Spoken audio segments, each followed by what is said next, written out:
guys. Nauna pa yung ating bunso sa kuya niya. Oh. Excited lagi pumasok.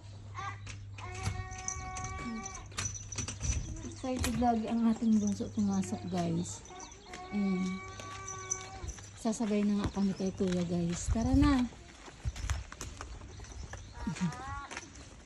Dun sa waiting area nila guys. Ayun. Nasa may mga bata na yun. Doon ang waiting area nila guys.